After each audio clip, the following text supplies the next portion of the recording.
La palabra ilumina el camino. Curso bíblico, martes desde las 10:30 de la mañana con Fray Roberto Armas. Enseñanza, reflexión y crecimiento espiritual. Santa Mónica Radio y TV+. Fe que fortalece. ¿Qué tal amigos, amigas de Santa Mónica Radio? Ya estamos nuevamente con ustedes, como cada martes, para presentar Curso Bíblico con el Padre Roberto Armas, agustino Recoleto de la Parroquia Santa Mónica. Y como hemos venido haciendo ya un recuento desde el Nuevo Testamento, el Evangelio de los Evangelios, la Buena Noticia según San Mateo, y hoy seguiremos con la Buena Noticia según San Marcos, pero antes le damos la cordial bienvenida, Padre Roberto. Buenos días, Jaime, buenos días a todos los radio oyentes, un martes más con ustedes y a seguir hablando de la Palabra de Dios. Es nuestro curso, es el tema central y ahora son los Evangelios.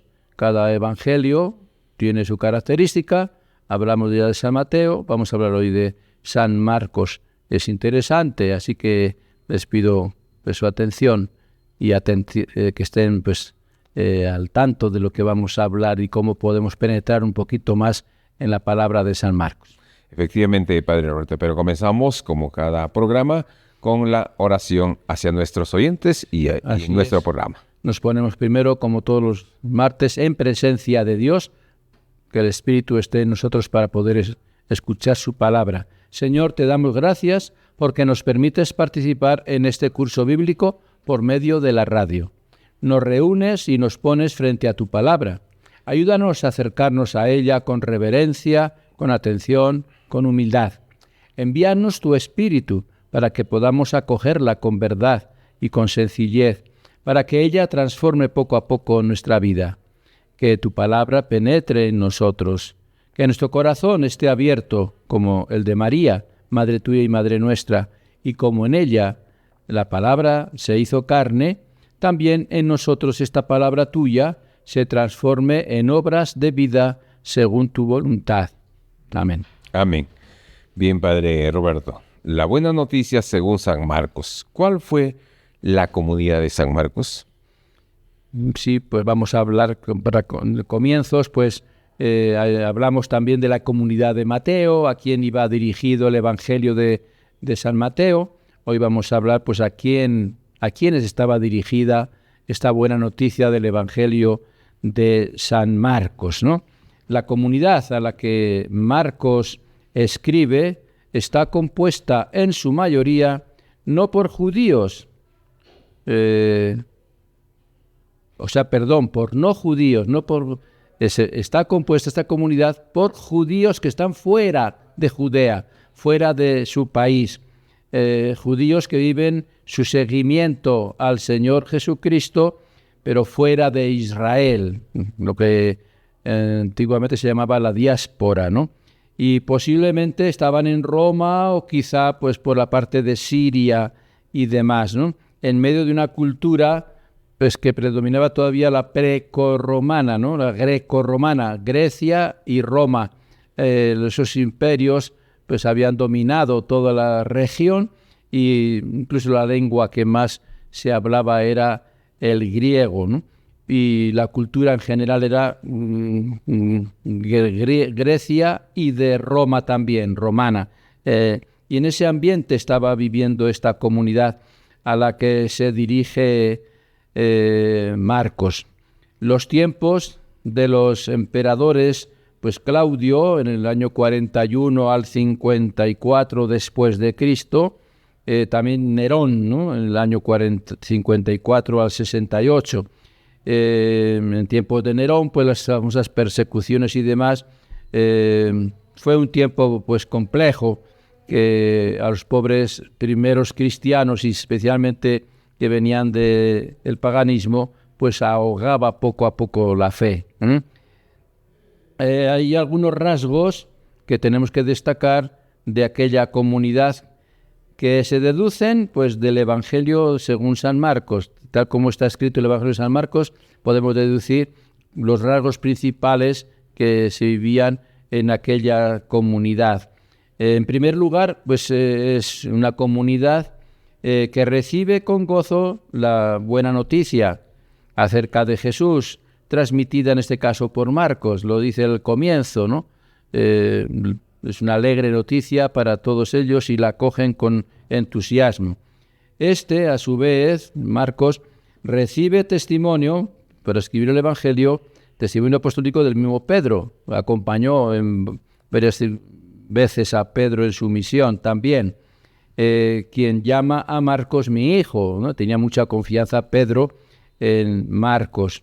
Y Marcos también tuvo contacto con el mismo Pablo, con su tradición teológico-misionera. Lo acompañó en algunos viajes misioneros y quedará reflejada después en el Evangelio, ¿no? La ideología y la mentalidad de Pablo, juntamente con la de Pedro, pues algo tienen que ver en este Evangelio y para esta comunidad. También esta comunidad tienen conciencia de que son la nueva familia de Dios. Han acogido a Jesucristo y se sienten familia de Dios, familia de Jesucristo. Se sienten como el pueblo de la nueva alianza que se congrega, pues como los parientes de Jesús en las cosas donde el Mesías los reúne. No en la sinagoga, porque Marcos, cuando habla de la sinagoga, llama la sinagoga de ellos, de los judíos, no de nosotros, dando a entender que la comunidad ya no es de judíos y ya no se rigen por los reglamentos judíos y por lo tanto no es obligatorio la asistencia a la sinagoga. Se reúnen más en las casas de los mismos, de aquellos primeros cristianos. Saben también que han sido enviados, han acogido a Jesucristo y saben que Jesucristo los envía a todos ellos a evangelizar, a los de lejos, a los de Roma, a los de Grecia, al mundo entero, vayan por todas partes, especialmente pues eso, a los que no son judíos. Lo tenemos en el capítulo 8, en el capítulo 13, ¿no? También esta comunidad vive en un contexto de asfixiante paganismo a su alrededor, porque están lejos de Judea, están lejos de Jerusalén, lejos del centro donde Jesús predicó, están en unas regiones y lugares en que predomina por encima de toda la mayoría son paganos, la mayoría son creyentes en dioses falsos y demás, y para no tener ningún conocimiento de la religión judía y de la forma de creer de los mismos judíos. Por eso experimenta conflictos por la búsqueda de poder y dominio, por la corrupción sociopolítica que existe en el mundo pagano. Se sienten perseguidos por causa de Cristo. Recordemos la persecución del mismo Nerón y otros emperadores romanos que atacaban a los cristianos solamente por ser cristianos y los martirizaban, incendiándolos, echándoles a las fieras, etc. Es una época de mucho sufrimiento. Se preguntan también por los signos salvadores del reino y por qué su Señor tarda en liberarlos definitivamente de esas tribulaciones que están sufriendo. El sufrimiento por Jesús y por la cruz ocupan un lugar destacado. Saben que sufren por Jesucristo y son capaces de dar la vida por Jesucristo. Por eso hay tantos mártires en esta época en que comienza a vivir la fe cristiana. En esta comunidad, pues también por falta de fidelidad ante la persecución y el sufrimiento, por las visiones contrapuestas sobre la misión y las tensiones en la integración entre judíos y paganos que se van convirtiendo, pues crea problemas. También la debilidad en la que se encuentra el mismo profetismo cristiano. No hay profetas cristianos, son los apóstoles y los seguidores de los apóstoles que están como haciendo de profetas, anunciando pues el mensaje de Jesús. Pero eso crea también dificultades para permanecer y perseverar en el cristianismo. En vez de desanimarse los cristianos a causa de esta hostilidad que hay en el ambiente que les rodea y por la persecución de los enemigos, en este caso principalmente los romanos, esta segunda generación de discípulos a la cual se dirige Marcos en su Evangelio, segunda generación, porque hablamos ya antes de la primera generación, que son los mismos discípulos y los que fueron testigos oculares de la vida de Jesús, primera generación de cristianos, de seguidores de Jesús.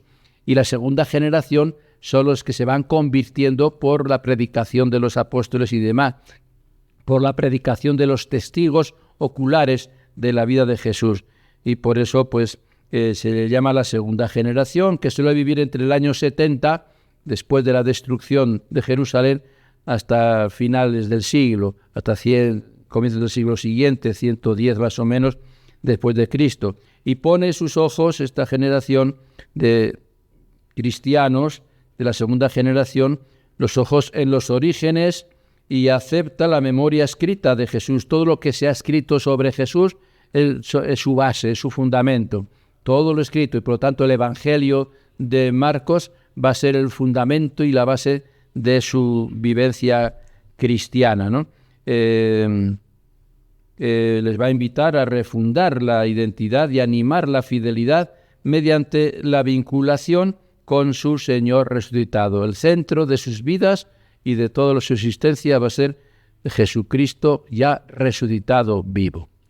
Qué bien, Padre Roberto. Entonces vamos entendiendo sobre cuál fue la comunidad de Marcos, la buena noticia según San Marcos. Muy bien, amigos de Santa Mónica Radio, continuamos aquí en Curso Bíblico, la buena noticia según San Marcos.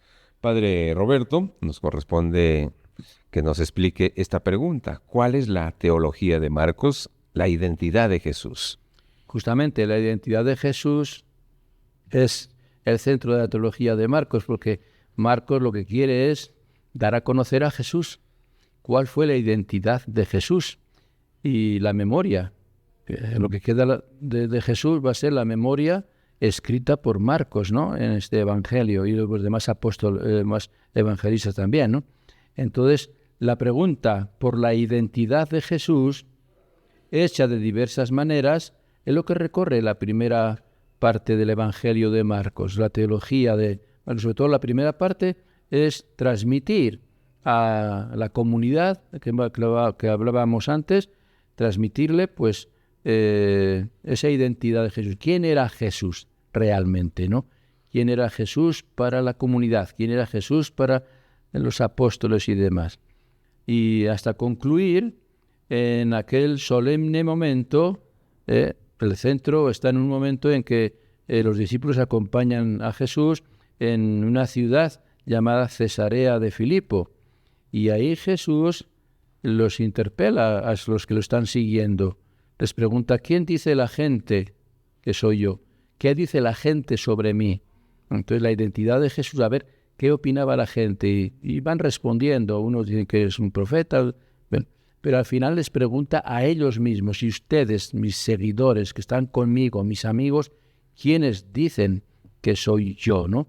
¿Quiénes dicen que soy yo? Ese va a ser el centro literario y teológico de Marcos. ¿Quién soy yo para ustedes? La identidad, ¿no? La identidad de Jesús. Y sobre eso va a tratar sobre todo los primeros capítulos, pero bueno, todo el Evangelio va a ir descubriendo esa identidad de Jesús y la relación que tiene con Dios y con la misma comunidad. La pregunta, pues a veces es complicada, puesto que conforme sea la respuesta, así será también la identidad del discípulo.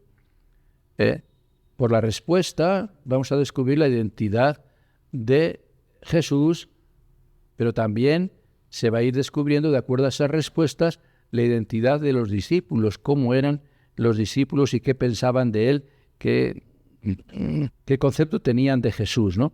Como el israelita del siglo I define su identidad en relación con la familia de la que forma parte, siempre se identificaban con sus propias familias, incluso pues el nombre era fulano de tal, hijo de, el Ben Sira, hijo de Sira, Ben-Hur, en la película Ben-Hur, ¿usted se acuerda? Pues Ben es hijo de Hur, Ben-Hur, el hijo de Hur. Entonces, en la identificación de las personas había mucho relacionado con su propia familia. Y entonces, a la hora también de buscar la identidad de Jesús, también hay que hablar pues un poquito de cuál era la familia de Jesús. No tanto solamente la familia humana de aquí de Jesús, María, José, sus familiares, sus paisanos, sino la familia en general de la que Jesús habla, porque mi familia, decía, era los que hacen la voluntad de Dios. Y mi padre, cuando se dirijan, tienen ustedes también un padre, mi padre es su padre, ¿no? Y la familia de su padre es la familia del reino de Dios y demás, ¿no? Entonces, está todo esto relacionado para descubrir lo mejor posible esa identidad de Jesús, ¿no?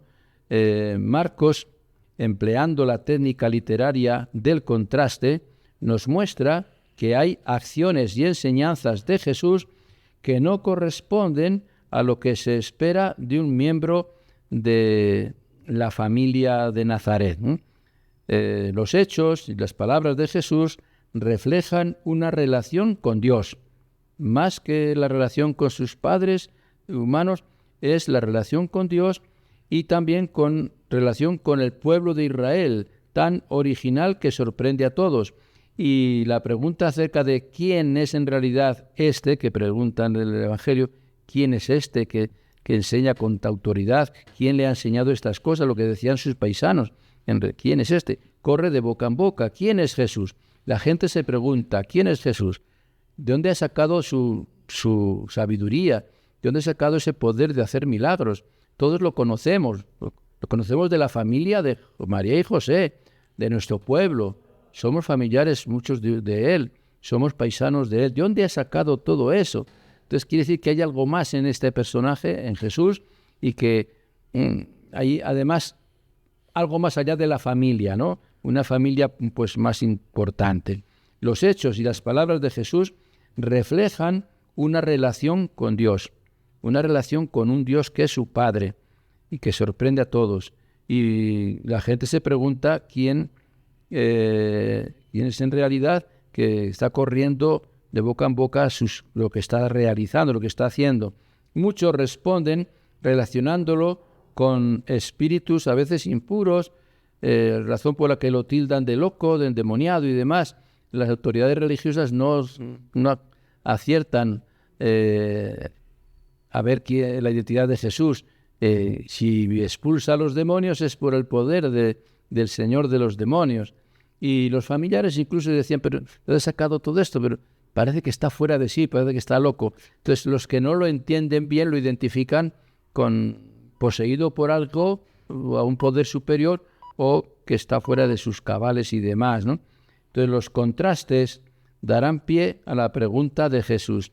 Bueno, ante todas estas opiniones tanto de mis familiares, de las autoridades, de la gente, ustedes, ¿quién dicen que soy yo? Ahí va la pregunta clave. Para ustedes, para los que me siguen, para los que me acompañan, para los que creen en mí, ¿quién soy yo para ustedes? En sociedades jerarquizadas y familias patriarcales, como las del siglo I, Jesús debería responder a los parámetros religiosos de aquella época y socioculturales, enseñados y vividos en la familia donde ellos vivían y en los pueblitos donde ellos vivían. Por esto todos esperan que sea un hijo obediente, preocupado del honor o de la buena fama, después de José y de María, de sus padres. Un hombre que fuera pues también un hombre casado, un hombre con hijos, educado según los valores de las Sagradas Escrituras del Antiguo Testamento, que imiten a su padre, que fuera honrado, responsable. Son las características de un buen judío, de un buen hijo de una familia que es fiel a la religión judía y demás, ¿no? Bien, es un hombre... sin embargo, ocurre que lo que nadie espera, porque Jesús no se presenta con esta ideología, con esta forma de pensar de sus paisanos y demás, de ser pues un judío más, de una familia más, ¿no?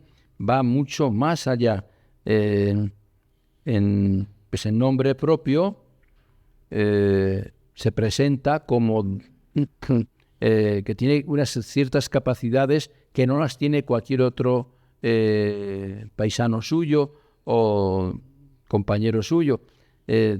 Tiene algo especial, va más allá de ser un simple hijo de José y de María.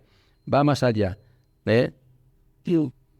Se junta con pecadores, se junta llamando la atención a todos, cura a los enfermos, domina a los espíritus inmundos, expulsa. Esa, la vida que está llevando Jesús no es la vida normal que suele llevar cualquier judío, cualquier persona, cualquier paisano suyo de Nazaret o de otro pueblito cualquiera. Va más allá de eso y sobre todo lo que actúa y realiza, todo va en nombre de Dios. Todo es en nombre relacionado con Dios. Se presenta como el Hijo amado y Dios lo presenta, da testimonio. Este es mi Hijo amado, mi predilecto. A él lo tienen que escuchar y demás. Entonces, insiste en el Mesías también, que es sí, el Mesías, pero sufriente, que viene a sufrir, que viene a dar la vida por todo el pueblo, por todo lo demás. Nadie se imagina en su tiempo un ungido de Dios y que muera pues derrotado en la cruz, y él se presenta de esa manera. Ya me van a condenar, me van a enjuiciar y me van a quitar la vida. Y lo expresa con toda seguridad ante sus discípulos y ante la gente. Entonces es un Mesías sufriente. Entonces la pregunta, ¿quién realmente es Jesús? Que tiene estas aparentes contradicciones y que nadie lo entiende, ¿no? Es lo que circula boca a boca en su entorno. Jesús les revelará solo a sus discípulos que su identidad se explica por su pertenencia a otra familia que es más importante y que la familia terrena, que la familia de Nazaret. Jesús les hablará de que Él es el Hijo de Dios y que su Padre es Dios y que Él viene a hacer la voluntad de su Padre Dios. Entonces se va a presentar como participante o perteneciente a otra familia mucho más importante, que es la familia de Dios. Y por aprovechando la familia de Dios, es que así irá presentando también el reino de Dios.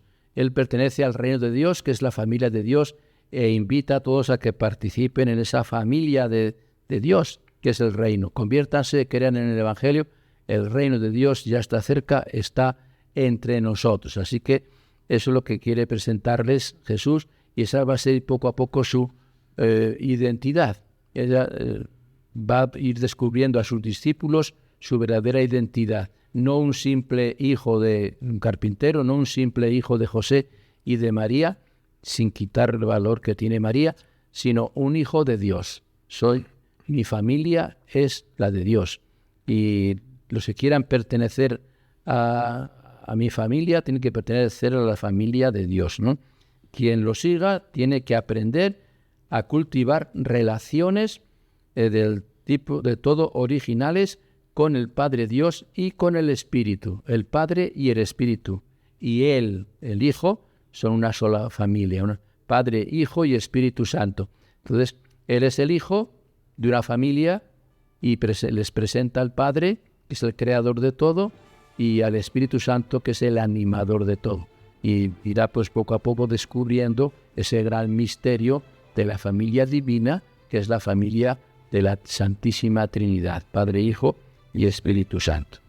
Bien, amigos de Santa Mónica Radio, estamos en curso bíblico con el Padre Roberto Armas. Bien, Padre, decíamos, nos ha explicado ahí sobre cuál es la teología de Marcos, la identidad de Jesús.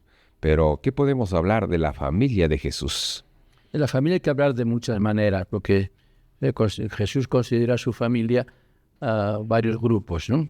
En primer lugar, la familia de Jesús, para revelar la identidad en el siglo I,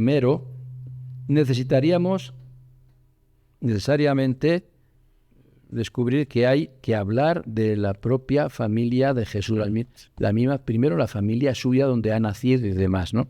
Por eso, cuando Jesús, Hijo de Dios, nos habla del reino de Dios, ya en el capítulo 1 nos habla de conviértase, crean en el Evangelio, porque el reino de Dios está entre ustedes, está entre nosotros, lo que hace es manifestarnos los rasgos distintivos del Dios, del mismo Dios, del reino.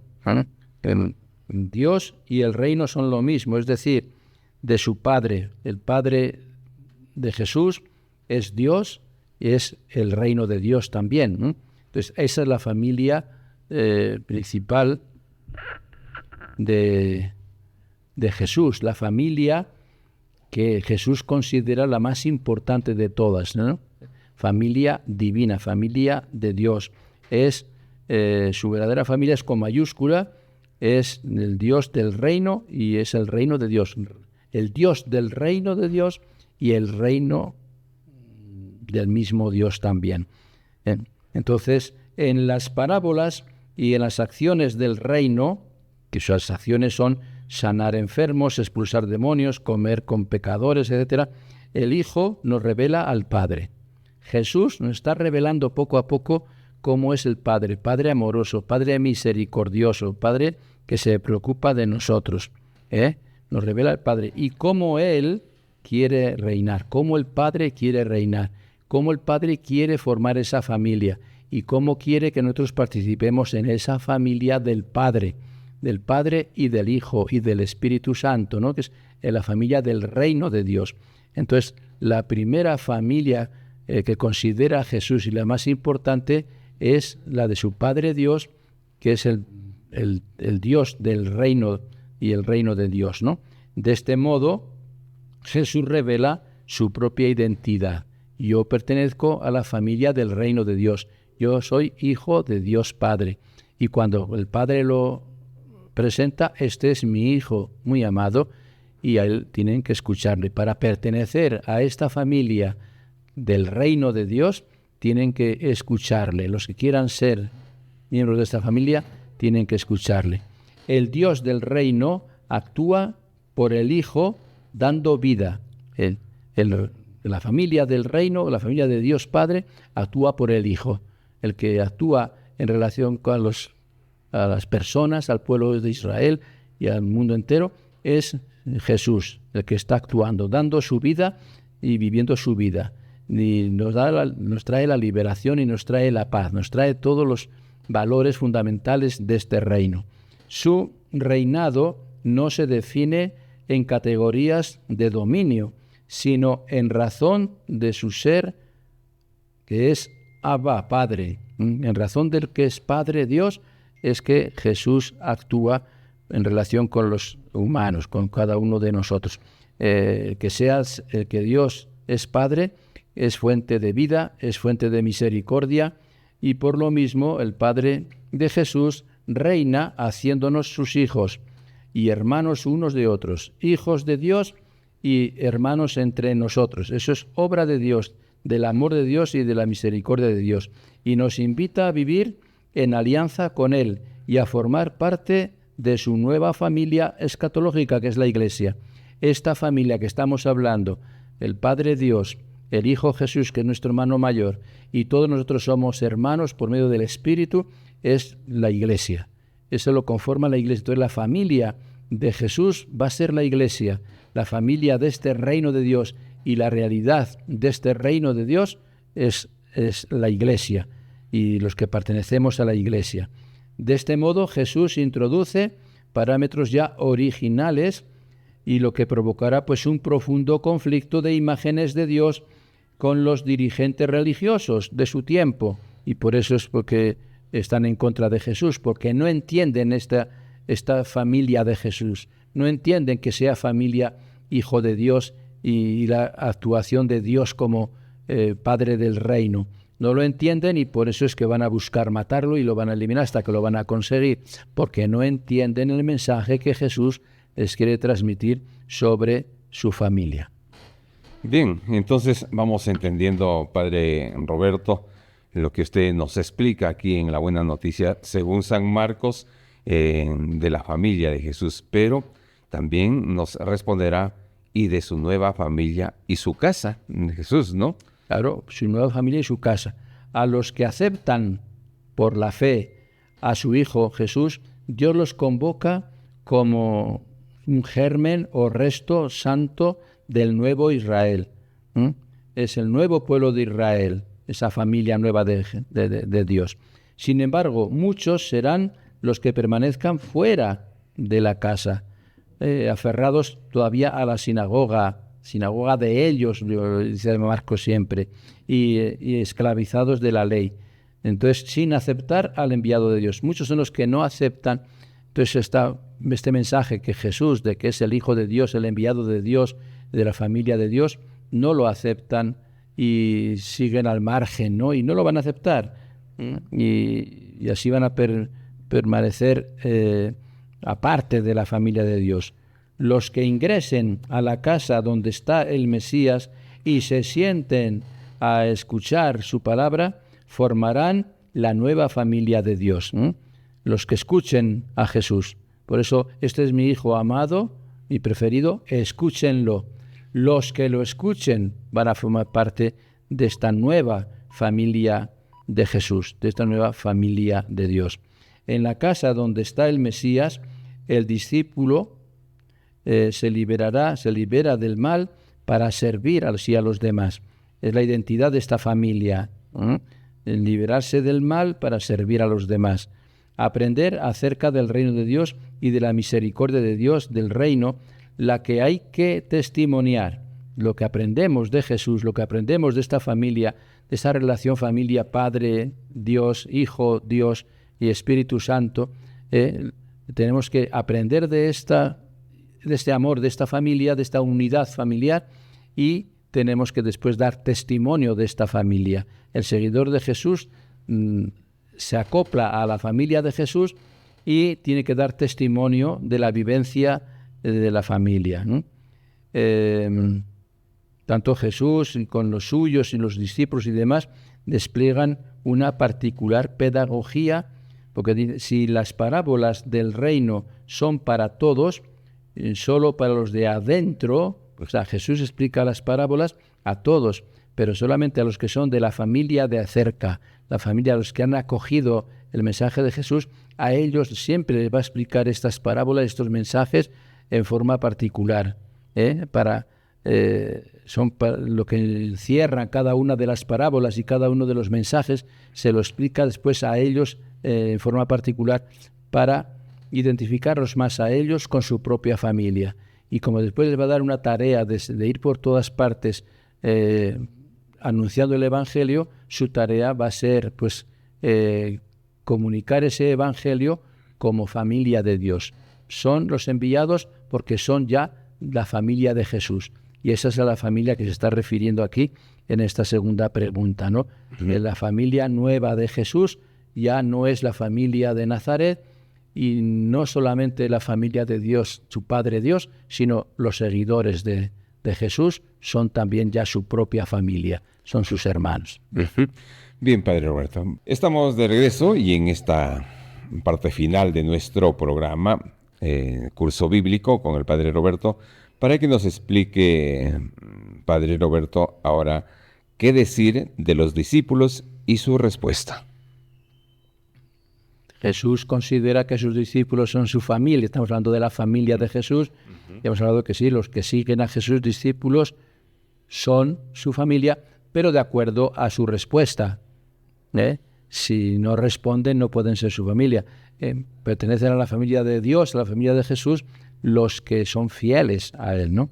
Entonces, en torno a Jesús se crean 3 círculos concéntricos, 3, bien claros.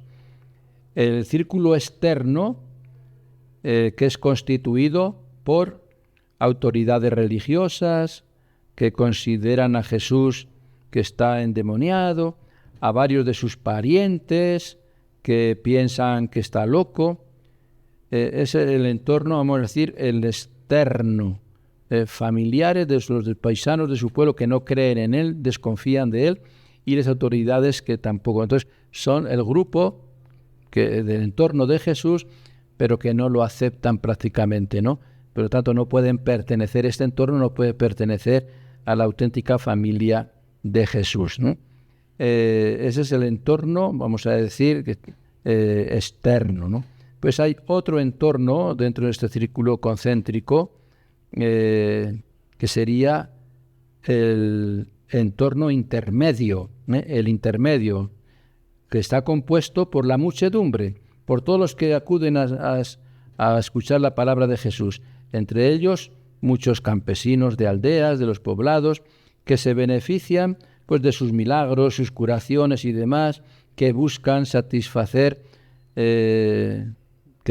sus ansias de mayor salud, mayor libertad, por lo que siguen, pues lo siguen ocasionalmente, no siempre, no es un seguimiento fijo, es un seguimiento a veces un poquito interesado.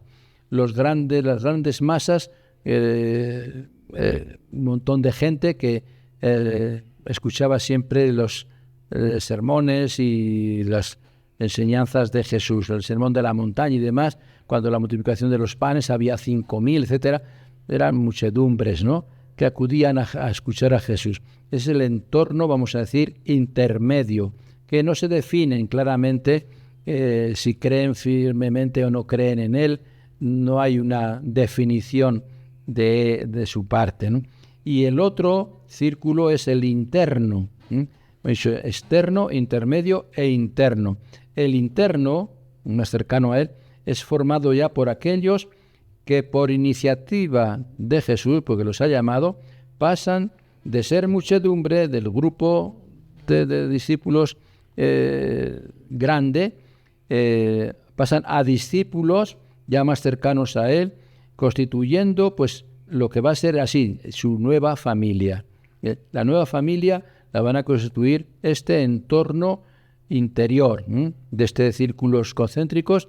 El externo no va a poder ser familia de Jesús porque no creen en él. El intermedio porque no se definen, son más bien interesados. El interno, el cercano a él, son aquellos que sí creen en él y que lo van a seguir más de cerca. Son los llamados discípulos, constituyendo así su nuevo núcleo familiar.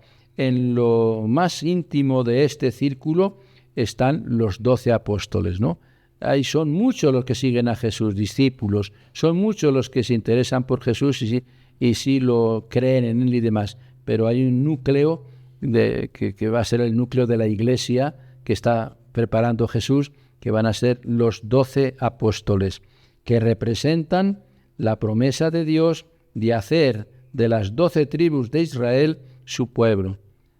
12 apóstoles, 12 habían sido las tribus de Israel, 12 habían sido los hijos de Jacob, y había formado esas 12 tribus de Israel. Era el pueblo de Dios formado por 12 tribus, por 12 cabezas de familia, los hijos de Jacob. Entonces Jesús elige a 12 apóstoles como figura, ¿no?, como queriendo imitar un poquito la familia de Dios. Era el pueblo de Dios formado por 12 tribus. Ahora la familia de Jesús, la familia más íntima de Jesús, el núcleo va a ser 12 personajes, 12 apóstoles también en representación de esas 12 tribus, pero que van a conformar el nuevo pueblo, la nueva familia de Dios, que va a ser la iglesia. Discípulo es quien deja la sinagoga, deja la muchedumbre de seguidores de Jesús y entra donde se encuentra el Mesías, para sentarse a sus pies, es decir, para conocer la voluntad de Dios y practicarla. El que se acerca a Jesús deja la sinagoga, deja las costumbres judías de los antepasados, dejan las tradiciones antiguas para seguir a Jesús, la novedad de Jesús, con su nueva predicación, con su nuevo estilo y su nueva presentación de cuál es la voluntad de Dios. Entonces, los que siguen a Jesús de cerca, sus seguidores, sus apóstoles, sus discípulos, van a conocer cuál es la voluntad de Dios y sobre todo se van a comprometer a practicarla. Esos van a ser familia de Jesús. Los que quieran saber cuál es la voluntad de Dios para con ellos y que se atrevan a cumplirla. El éxodo de muchedumbre a discípulo, el éxodo de ese grupo grande a ser discípulos, que es un grupo más pequeño, es para vivir en comunión con Jesús. No basta, pues, creer en sus milagros, ni menos seguirlo con el fin de beneficiarse de esos milagros. 3 rasgos definen al discípulo de Jesús. Primero, la iniciativa es de Jesús. Quien llama es Jesús. Y quien ama primero es Jesús y lo invita a optar por Él. Es la invitación. La iniciativa primera es que Jesús llama y los invita. Después, la segunda parte es que Jesús pide a los que lo siguen negarse a sí mismo. Ya no es Él o no somos nosotros mismos lo importante. Nos tenemos que negar a nuestro egoísmo, y tomar la cruz, negarnos y poner en manos de Cristo y tomar su cruz y seguirlo. Es decir, abandonar las relaciones antiguas, sobre todo cuando hay conflictos e intereses por el seguimiento del Señor. Jesús no quiere que pertenezcan a su familia y que sean sus seguidores personas interesadas egoísticamente, ¿no? Que piensen solamente en ellos mismos sin beneficiarse ellos mismos. Quiere gente desinteresada, gente que se niegue a sí mismo y que se entregue al servicio de Jesús, al servicio del reino, a lo que está invitando Jesús. Ese es. Y después que se comprometan a entregarse de lleno, y el único modo de aprender a conocerlo, a compartir su destino y a vivir de cara a la misión y al servicio de los demás es identificarse plenamente con Jesús y dar la vida y dar todo por Él. Y eso es pertenecer ya a su familia. Entonces hay que dejar la muchedumbre que sigue a Jesús, miles y miles de seguidores que a veces son interesados por aquellos seguidores que ya no van con un interés particular, sino que van ya con el deseo de formar la gran familia y de hacer sobre todo la voluntad de Dios. El pertenecer al reino de Dios, que es la familia de Dios, es hacer su voluntad, la de Dios, no la nuestra. Y eso es la familia de Jesús. Esa es la clave fundamental. Lo que quiere Jesús es esa respuesta. Él nos llama a pertenecer a su familia, pero quiere que demos una respuesta generosa, una respuesta desinteresada. Una frase bien clara sobre la familia de Jesús, cuando se presenta a María que quiere verlo, dice: ¿quién es mi madre y quiénes son mis hermanos? Mi madre y mis hermanos, mi familia, son aquellos que hacen la voluntad de Dios. Hacer la voluntad de Dios es comenzar a pertenecer a la familia de Dios, la familia de Jesús, y poner en práctica todo lo que es la voluntad de Dios, todo lo que Dios quiere que pongamos en práctica. Entonces somos realmente familia de Dios. Eso es la Iglesia, eso quiere ser la Iglesia.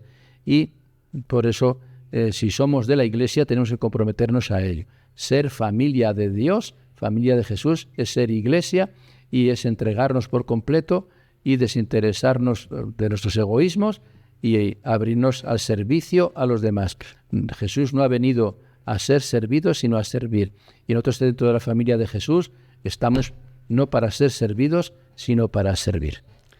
Qué bien. Padre Roberto Armas, Agustino Recoleto, hoy hemos hablado la buena noticia según San Marcos. Y hemos terminado en esta parte, hablar de los discípulos y la respuesta de Jesús. Seguiremos con la buena noticia según San Marcos en nuestros próximos programas. Por ahora, gracias Padre Roberto. Nos despedimos con nuestra oración. Pues muy bien, gracias Jaime, gracias a todos por habernos escuchado. Y bueno, pues el próximo martes estaremos otra vez de nuevo con ustedes. Ahora vamos a dar gracias por este rato que hemos compartido. Gracias, Señor, por estas reflexiones y por tu palabra que hemos escuchado. Ayúdanos a comprender cuál es la respuesta adecuada a lo que tú hablas dentro de nosotros. Señor, da siempre tu palabra cotidiana. Ella es como el pan que nos alimenta.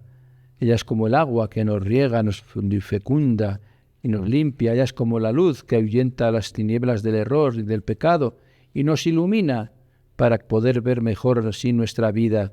Ella es como una voz misteriosa que nos cuestiona, nos responde, nos fortalece.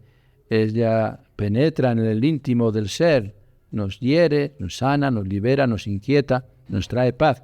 No nos hagas faltar nunca, Señor, el pan cotidiano de tu palabra. Amén. Amén. Terminamos así Curso Bíblico. Gracias, amigos de Santa Mónica Radio. Será hasta nuestro próximo programa. Continúen en compañía de Santa Mónica. Permiso. La palabra ilumina el camino. Curso bíblico, martes desde las 10:30 de la mañana con Fray Roberto Armas. Enseñanza, reflexión y crecimiento espiritual. Santa Mónica Radio y TV+. Fe que fortalece.